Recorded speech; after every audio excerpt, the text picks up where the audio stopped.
I'm Jeanne. Welcome to Council Close-Ups. On this program, we introduce you to the people behind the planning, the wastewater treatment, bus and light rail operations, and the other essential services that the Metropolitan Council provides to the region.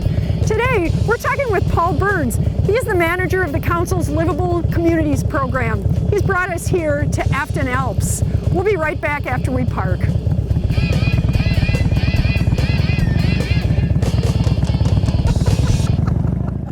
Paul, from a motorcycle ride to a chairlift. This has been an exciting morning.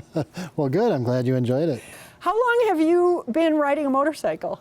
About 5 or 6 years is one of those things that's always been something I've been curious about, and a friend of mine teaches the safety classes, and so I happened to mention it to him one day, and he said, well, come on out and we'll get you going. And I never dreamed I was really going to buy a motorcycle, but once you start doing it, there's something kind of compelling about it. It's hard to describe. And here we are at Afton Alps.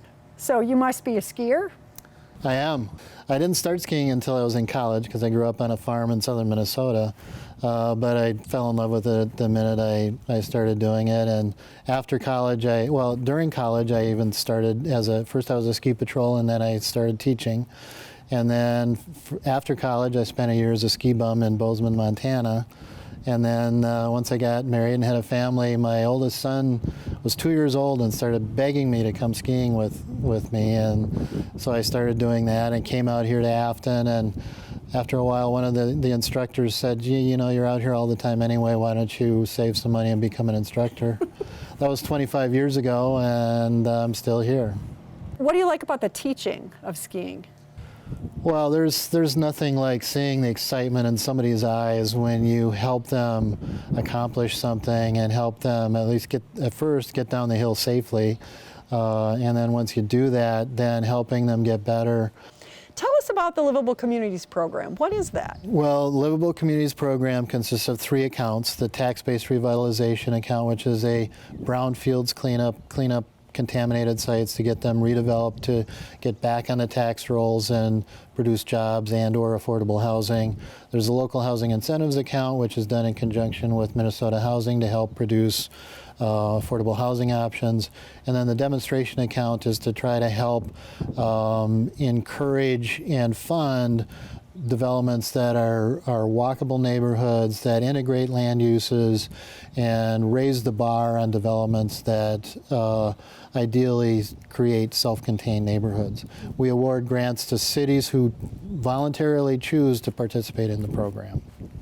What are you most proud of about the program? We help create a better environment, we help create better urban design, but I guess most importantly, we're helping contribute to chipping away at the terrible need for affordable housing. Paul, what do you think the value of the Livable Communities program is to the region? Well, I think it's just to have that resource to help communities achieve their affordable and life cycle housing goals, to help raise a development up that otherwise would be fairly conventional. We can help overcome the risk of trying something new by funding that portion of the project that they might not otherwise do. And then just the cleanup program, taking sites that would be otherwise a blight on a neighborhood and turning them into a positive for a neighborhood. Tell us a little bit about what the work that you do means to you personally. It's important to me because I feel like I've accomplished something. I've helped make hopefully help make somebody's life better, help make the place that we live a better place to live.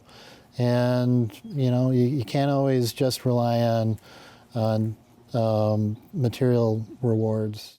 So motorcycle riding, skiing, anything else you do for fun or growth outside of work? Well, I'm the captain of a trap shooting team on a league. I have a boat, a canoe, and my son just moved to Colorado and left his kayak, so I want to learn how to kayak. It's one of the things I love about living in Minnesota and the metro area is that we have such an abundance of opportunities to do recreational things, and I think we're a very competitive region, both jobs-wise. We clearly need to deal with our equity problems and the disparities there, but when I've been out in the mountains skiing, that's wonderful, but when I'm there, I miss the lakes here. So I think that living here, we've got so many opportunities on so many levels that this is just a great place to live. Well, Paul, I have to say, I always thought you were sort of mild-mannered and quiet, and now I've learned what an adventurer you are. Thanks so much for talking with us today. Thank you. If you'd like to learn more about the Metropolitan Council, visit our website at metrocouncil.org.